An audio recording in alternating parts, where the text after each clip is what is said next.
Welcome to Israel Now News. I'm Yochanan El Rom. And I'm Rebecca Rand. In our top story, Israel has arrested several operatives of an Iranian-backed terror cell posing as an aid group in Judea and Samaria. Israel's internal security service, the Shin Bet, revealed the terror cell was trained and financed by Iran and its proxy army Hezbollah, and that members of the unit had participated in joint exercises with Iranian, Hezbollah, and Syrian Arab army operatives. The suspects were planning to abduct an Israeli soldier at the time of their arrest. Shin Bet officials said their investigation reveals close cooperation between the Popular Front for the Liberation of Palestine, Hezbollah, and the Iranian regime in their combined efforts to carry out terror attacks against Israeli targets. A series of airstrikes on an Iranian ammunitions depot killed at least 5 members of the Revolutionary Guard Corps operating in Syria. Damascus has accused Jerusalem of carrying out at least 8 attacks in the last 2 months. All of them targeted Iranian military installations in the war-torn country. Israel has not confirmed its involvement in the precision strikes, which are crippling Tehran's infrastructure throughout Syria. Jerusalem has repeatedly warned Damascus that it is responsible for all activity emanating from within its territory and that it will not tolerate Iranian entrenchment on its northern border, which threatens the safety of the citizens of Israel. Israel has launched a pilot testing program for the American-made Sophia 2 15-minute coronavirus test. Sophia 2 received expedited approval from the U.S. Food and Drug Administration, and Israel is currently using this quick test along with the standard method to check for accuracy. Israel will begin widespread use of the fast test once Israeli scientists have verified its performance and confirmed its reliability in diagnosing COVID-19. Israeli security officials thwarted a terror attack on the biblical town of Beit El. 3 Palestinians were reportedly planning to throw explosive devices on the town where the biblical figure of Jacob had his dream of the ladder ascending to heaven. The modern village of Beit El has been the target of repeated attacks by Arabs in Judea, and the IDF is on high alert in the area. The Dutch government is threatening to fine stores for selling wine made in the Jewish holy city of Hebron, which is labeled as made in Israel. In 2015, the European Commission adopted a highly controversial regulation prohibiting the labeling of products as being made in Israel if they are manufactured in areas that it considers contested territory, such as Judea, Samaria, the Golan Heights, and even parts of Jerusalem. This is the first time that Amsterdam has moved to enforce penalties against store owners who choose to carry these Israeli-made products. Dutch Jews and Christians protested the decision, demanding the government cease operating an anti-Israel agenda. An Israeli drone, which can fly in winds of up to 150 miles per hour, is being used in Florida to assess damage after storms. The Sparrow drone platform, made by Israeli startup Percepto, can land in high winds and snow and has been called the most rugged drone-in-a-box system on the market. Florida Power and Light has installed 6 of these Israeli drones at 5 locations to immediately assess damage after hurricanes. Michael Dorr, a pilot for FPL's drone program, explained that as soon as a storm passes, we can have the drone up inspecting our plant and know immediately what sort of damage was done so we can get the power back on much sooner. The Jews of Yemen are facing increasing persecution by the Iranian-backed Houthi rebels who terrorize the country. Arabic language news sources recently reported that the few remaining Jews living in Yemen have been rounded up as part of ethnic cleansing efforts. After the establishment of the State of Israel in 1948, Jews of Arab countries were expelled from the lands which they had lived in for hundreds and in some cases thousands of years. Their property was stolen and many of them were killed. The majority of Yemen's Jews were airlifted to Israel between June 1949 and September of 1950 during Operation Magic Carpet. 49,000 Yemenite Jews were rescued and brought safely home to Israel during this operation. Yemen's information ministry believes there are about 50 Jews remaining in the war-shattered country, but their status is unknown. An unconfirmed report in an Egyptian newspaper claims the Jews have recently been rounded up, arrested, and forced to sell their property to Houthi leaders at reduced prices. Missouri has joined 31 other American states in passing legislation against the anti-Israel boycott, divest, and sanctions movement. This means the Show Me state will not enter into a contract with any company unless it signs an affidavit stating that it is not and will not become involved in boycotts of goods or services from the state of Israel. The Missouri State Senate passed the anti-BDS legislation by a vote of 28-1, and the House of Representatives concurred, voting 95-40 in favor of the legislation. Pastor John Hagee, the chairman of Christians United for Israel, said, "Missourians can now rest assured knowing that their tax dollars will not be used in furtherance of the anti-Semitic movement to boycott, divest, and sanction Israel." He added that even where it masquerades as anti-Zionism, we will continue to roll back the anti-Semitic tide that is sweeping across the country. The Jewish people honored the father of modern Zionism on the 116th anniversary of his death. Theodor Herzl was born in Budapest, Hungary in 1860, and throughout his lifetime he witnessed the persecution of Jews, which led him to call for the establishment of a Jewish homeland in Israel. He convened the first Zionist Congress in Basel, Switzerland in 1897, which played a crucial role in the eventual formation of the Jewish state in Israel. Herzl died in 1904 and was buried near Vienna, Austria. But after the birth of the modern state of Israel, his casket was moved to Jerusalem, to Mount Herzl, where he was honored in a state ceremony. Theodor Herzl was famous for awakening Zionist aspirations by saying, "If you will it, it is no longer a dream." The Chevron Corporation has agreed to purchase Noble Energy in an all-stock transaction to the tune of $5 billion. The total value of the purchase, including debt, is $13 billion. Texas-based Noble Energy has explored and developed Israel's offshore gas reserves known as Tamar and Leviathan.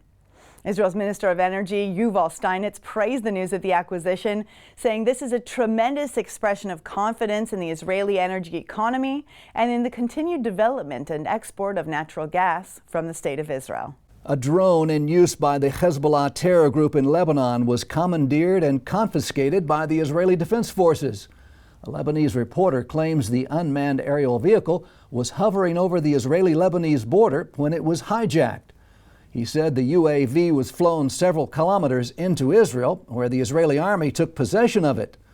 The IDF released a statement saying the drone infiltrated Israeli airspace and the army deployed various means to stop it, adding that the IDF will continue to act to prevent violations of Israeli sovereignty. Israeli archaeologists believe to have identified the biblical city of Ziklag, mentioned numerous times in the Bible. Archaeologists have speculated about the location of the biblical city. In fact, up to 15 sites have been presented as possible locations of Ziklag, but the strongest claim has been with the modern settlement of Tel Sharia. Ziklag is most known for being the place where David took refuge from King Saul and staged several offensive raids against the enemies of Israel, the Geshurites, the Girsites, and the Amalekites. After King Saul was killed in battle with the Philistines, David left the vassal state of Ziklag and traveled to Hebron, where he was anointed king of Israel. The book of Samuel reveals that Ziklag was eventually destroyed by the Amalekites and its people were enslaved. Feeling indebted to the king and the people of Ziklag, King David went to war against the Amalekites and restored the residents to their city. Approximately 45% of world Jewry currently resides in Israel. Omer Yankelovich, Israel's Minister of Diaspora Affairs, delivered her ministry's annual report to the Knesset Immigration, Absorption, and Diaspora Affairs Committee, where she noted that there are 14,410,700 Jews in the world. About 6,740,000 of them live in their biblical and historic homeland of Israel. When the majority of Jews live in the Promised Land, there will be major implications for the implementation of Jewish law. Until now, there have been exceptions to certain biblical rules, but once most of the Jewish people are living in Israel, these laws will be observed according to a more literal interpretation. There is also a major school of thought within the Jewish community which believes the return of the majority of the world's Jews to Israel is a precondition for the coming of the Messiah.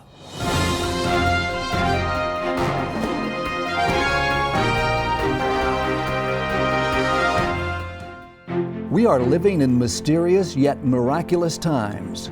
we've witnessed the most remarkable fulfillment of biblical prophecy, the Jewish people's return to Israel, and the prosperity and contributions of this tiny country in such a short time.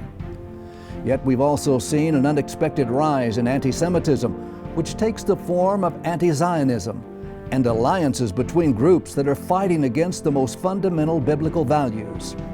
In the book Titus, Trump, and the Triumph of Israel, Josh Reinstein answers important questions to clarify what has driven political action from the time that the Roman Emperor Titus destroyed Jerusalem until today, when President Trump recognized Jerusalem as Israel's capital. Get your copy today and learn how faith-based diplomacy has changed the world. To order your advance copy, go to triumphofisrael.com.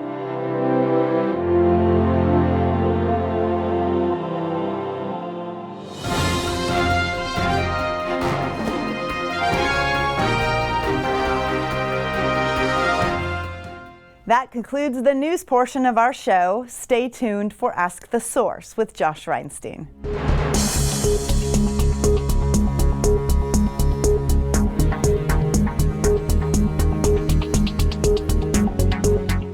Hello and welcome to Ask the Source. I'm your host Josh Reinstein, and we're here in our beautiful studio in Jerusalem.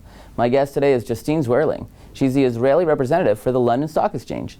Justine, thank you for being on the show. Thank you for having me. Delighted to be here. Justine, tell our viewers a little about the London Stock Exchange. Why do they have an Israeli representative?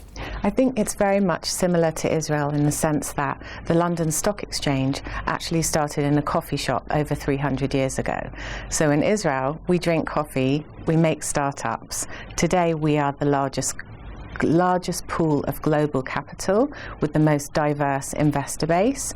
And I think for Israelis, it's a very attractive offering. I've been following your work over the last few years, and since you've taken this position, the amount of cooperation with the London Stock Exchange and Israeli companies have just exploded. Can you tell us a little about that? We try our best in terms of partnership and innovation. So I think very much our journey is about helping companies to access the capital and then bolting them into the ecosystem. So we don't see it as like a short-term win. It's very much looking at the company, understanding their journey, and helping them to grow through London. And what are some of the biggest successes you've seen so far in the last few years? Well, during COVID-19, it's been an exceptional time, and I won't use the word that everybody dislikes at the moment. But we've had obviously quite a lot of volatility in the market, but also at the same time, we've seen the most massive raise of capital. It's just extreme. So all the investors kind of helped all the public companies. And I think the key things for Israel and the UK in this are that the Israeli government were one of the first countries to start accessing bonds very, very quickly. So they accessed over, I think, $7 billion on our market. So we now have $15 billion of sovereign bonds.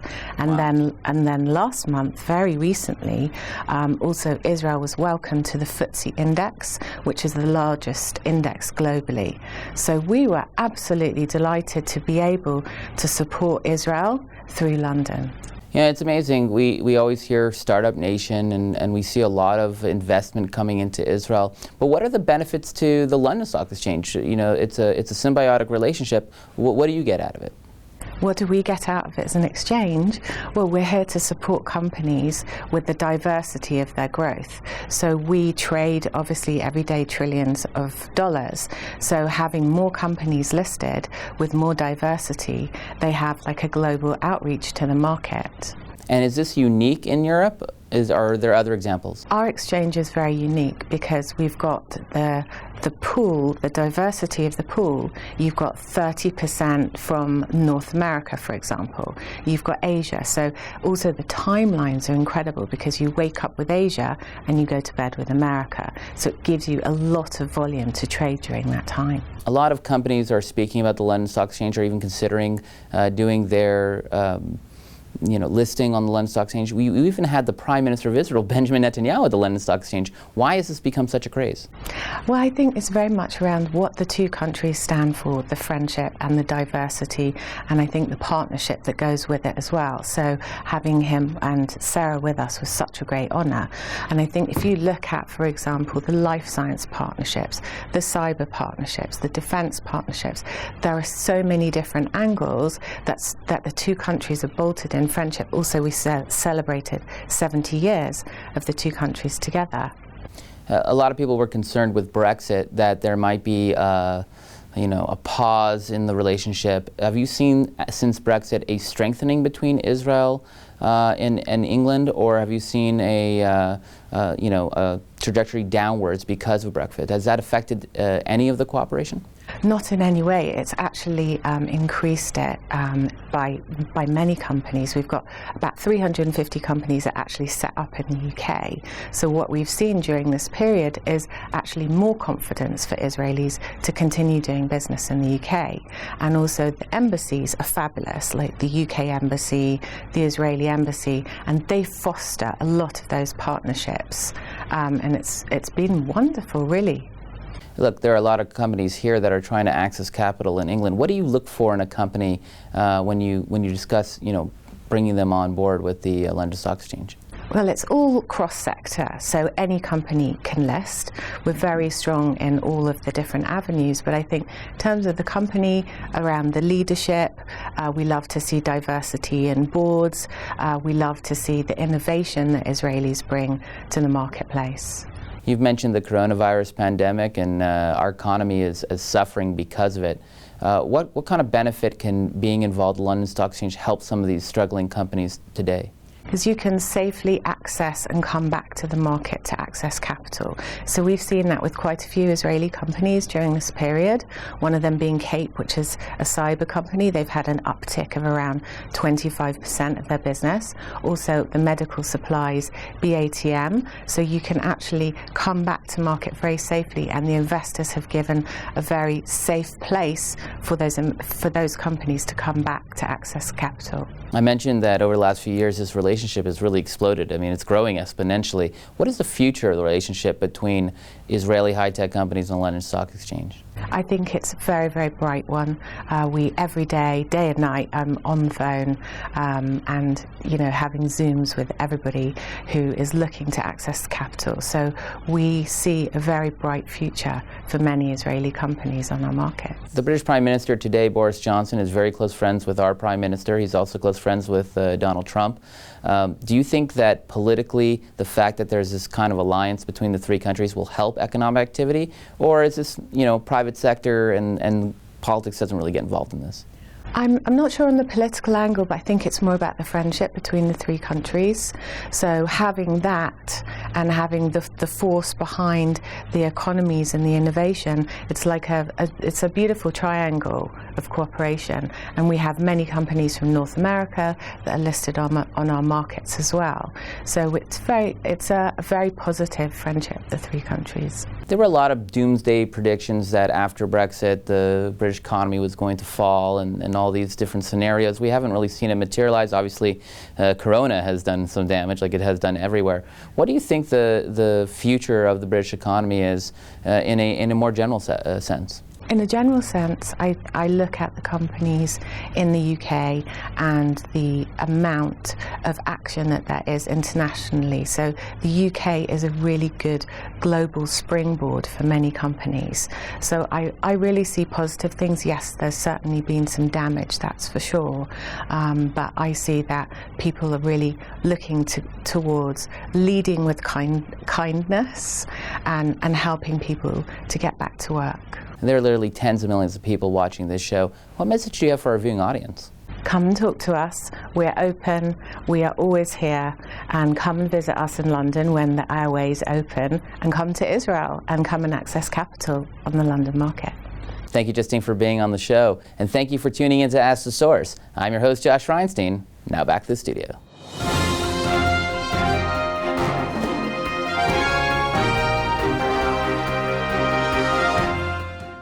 Up next, the return to Zion with Karen Hayesod.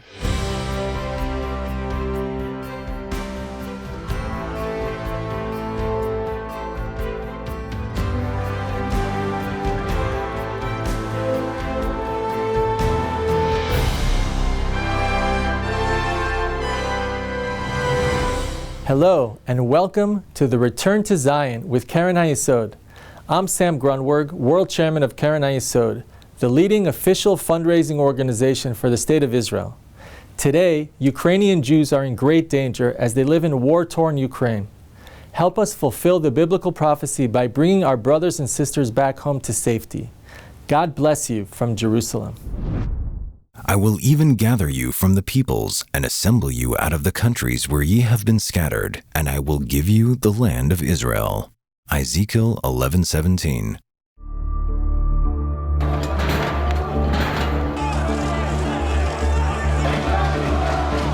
In eastern Ukraine, over the past 2.5 years, a brutal and cruel war has been raging.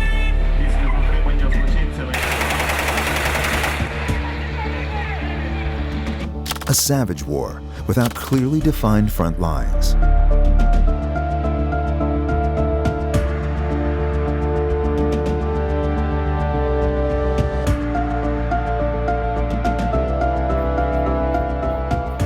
Against this backdrop, the Jews of eastern Ukraine have been in peril.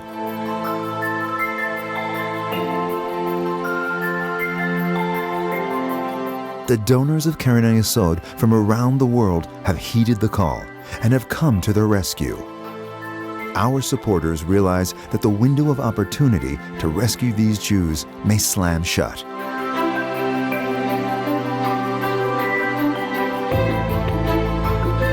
Lift up your eyes and look around. All your children gather and come to you. Isaiah 49:18. We are here to support, all of us, the Jewish people who return to their homeland, to support each other. These Jews must be extracted from burning towns, from raging battles, and from the chaos of eastern Ukraine, and brought back to their ancient homeland. Я решила приехать в Израиль, потому что я последние полгода почувствовала свои еврейские корни и поняла, что я не могу больше находиться в своей стране, и я должна вернуться на свою историческую родину. Корни говорят сами о себе, было рвение, плюс хотелось, чтобы сын узнал. Воссоединение с семьей, наша семья здесь сейчас, папа, мама, сестра. Большое волнение, но как-то у меня сразу, как мы прилетели, какое-то ощущение было правильности нашего выбора. Для будущего нашего ребенка в первую очередь. Keren HaYesod's friends around the world have been stepping forward to enable this life-saving effort to continue. Many thousands have already been rescued, yet many thousands still remain in eastern Ukraine. They must be brought out now.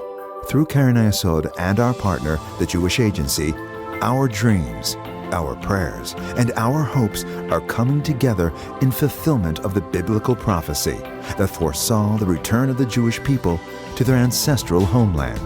Behold, I will bring them from the north country and gather them from the uttermost parts of the earth. A great company shall they return hither.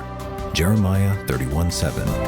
The situation is highly unpredictable, and we must not miss this chance to help. We cannot let them down. All possible resources must be mobilized in this effort. You too can play your part in this crucial mission as Keren HaYesod provides these Jews in distress with new lives in Israel. Join us. We must not forsake them in their time of need. Due to the coronavirus pandemic, we're expecting a massive wave of aliyah from Jewish communities all around the world. Help us bring them home. Let's bless Israel together. To donate and get information, visit khisrael.org. The biblical prophecy is unfolding right before our very eyes. The people of Israel are returning to the Promised Land after 2,000 years of exile. But millions of Jews are still longing to come home. Bless Israel by supporting Keren HaYesod United Israel Appeal, the leading official fundraising organization for the State of Israel. Together, we can fulfill the prophecy of the Bible. Let's bless Israel together. To donate and get information, visit khisrael.org. President Abbas, since over the past several years you have refused to meet with me and sit down and negotiate peace, I hope you'll hear this message. First, your advisor Sultan Abu Enan, recently called to slit the throat of every Israeli. 3 days later, a Palestinian terrorist turned these words into action when he slit the throat of a 13-year-old beautiful girl, Halel Yafa Ariel, as she slept. She was a little, innocent girl. She didn't deserve this. I ask that you fire this advisor because advocating genocide is not consistent with peace. Second, your party recently praised a terrorist on Facebook who murdered 24 civilians, innocent Israelis, in cold blood. I ask that you pick up the phone and instruct your party's social media manager to stop praising mass murderers. Impressionable children read these posts. They should be taught harmony, not hate. Such words seriously harm the chances of peace. Third, next week the Palestinian Authority will dedicate a monument to Abu Sukkar. Abu Sukkar murdered 15 people by detonating a refrigerator filled with explosives on a busy Jerusalem street. Rather than dedicate a statue to a mass murderer, I ask that you consider honoring a champion of coexistence. This will help educate future generations to love peace over war, compassion over violence. It will also help convince Israelis that they have a true partner for peace. Fourth, the PLO currently pays a monthly salary to anyone who murders Jews. This money provides direct incentive to commit terror.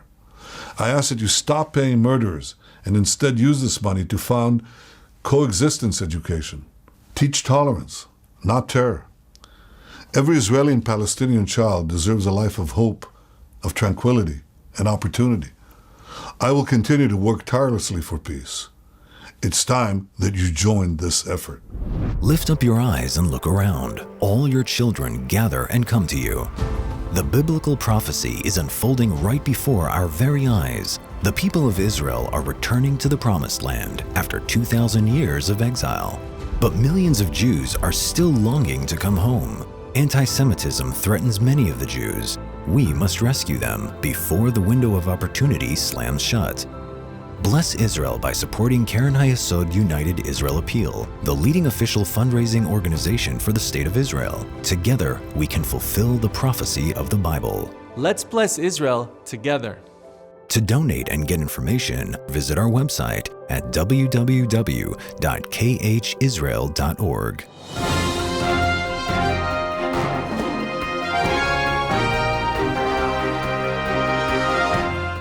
That's all for this edition of Israel Now News. I'm Yochanan El Rom. And I'm Rebecca Rand, reporting from our studio in Jerusalem. Please join us again next week for all your Israel updates.